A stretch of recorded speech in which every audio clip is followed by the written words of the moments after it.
Mambo yanayopelekea utofauti wa hedhi kwa mwanamke, aidha mambo yanayoweza yakapelekea mabadiliko ya hedhi kwa mwanamke. Kwa nini mwanamke mmoja anakuwa na mzunguko huu lakini mwanamke mwingine anakuwa na mzunguko huu? Lakini vile vile, kwa nini mwanamke yule yule anaweza kawa alikuwa anapitia mzunguko fulani, baada ya hapo mzunguko unabadilika? Aidha alikuwa anapata hedhi kwa namna fulani, baada ya hapo anakuwa anajikuta hapati kwa mwezi huo, anajikuta baadhi ya miezi anavuka. Vitu gani hasa vinaweza vikapelekea mabadiliko ya hedhi? Tafadhali nisikilize hadi mwisho wa video. Sababu ya kwanza ni kwa sababu ya umri, aidha age factor. Umri unaweza ukaathiri vipi hedhi ya mtu? Unaweza ukaathiri vipi period ya mtu? Hapa kuna makundi mawili. Kuna wanawake ambao wametoka kuvunja ungo, aidha ambao wametoka kuanza kubale, lakini vile vile wanawake ambao wanaelekea kwenye ukomo wa hedhi, perimenopause. Ni kwamba hawa watu wanapata mabadiliko ya kila mara ya hedhi. Mwisho wa siku unakuta hedhi zao haziwezi zikafanana na mwanamke ambaye ana umri ambao alishavunja ungo muda mrefu.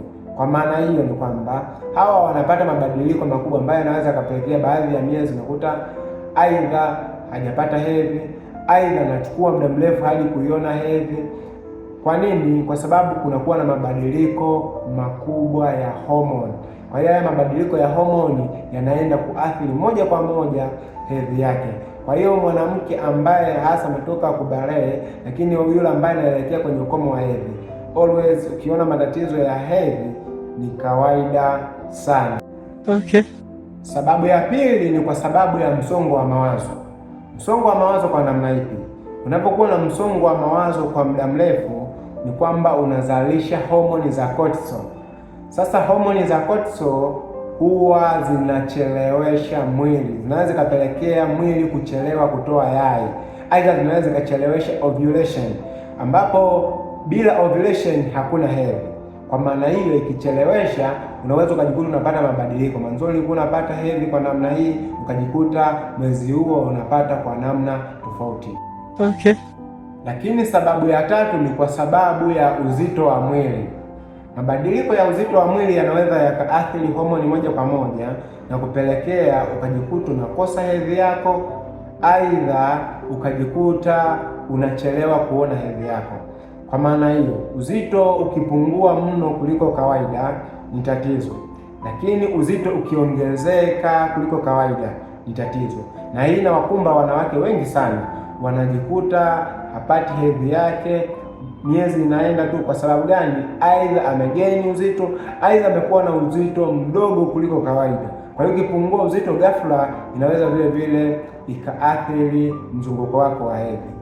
Okay. Lakini sababu ya nne na ya mwisho ni kwa sababu ya mabadiliko ya mtindo wa maisha, lifestyle. Mtindo wa maisha ukibadilika, kuna uwezekano mkubwa ukaathiri homoni zako, unaweza ukaathiri hedhi yako vile vile. Hapa tunazungumzia vitu kama vifuatavyo. Kama mtu unatumia dawa za uzazi wa mpango, zinaweza zikaathiri mzunguko wako. Kumbuka zile zinaenda kuzuia ovulation. Inaweza ikapelekea mwisho wa siku ukajikuta upate hedhi, lazima unapata hedhi yenye matone ya damu, hedhi ambayo sio kawaida.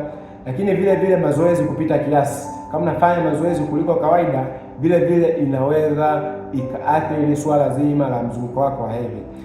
Vile vile mabadiliko ya mazingira. Ulikuwa unaishi sehemu za baridi sana, ulikuwa unaishi Mbeya ukaenda Dar, unaweza ukaexperience mabadiliko ya hormone. Aidha hayo mabadiliko ya hormone yanaweza yakaathiri vile vile mabadiliko ya hedhi yako. Okay. Lakini swala la kulala, mabadiliko ya namna unavyolala. Mfano ulikuwa unalala kila siku saa 2, saa hizi umebadilisha ratiba, aidha kwa sababu umepata kazi, saa hizi usiku hulali usingizi wa kutosha, unalala masaa machache. Hiyo inaweza ikaathiri moja kwa moja homoni zako. Na hapa kwenye usingizi pana siri kubwa sana. Kama mtu anakosa usingizi, halali vizuri, kuna uwezekano akawa anasumbuka na homoni kwa muda mrefu sana. na mwisho wa siku akajua bwana, labda ni changamoto nyingine, ila kwa sababu tatizo tu ni kukosa usingizi wa kutosha.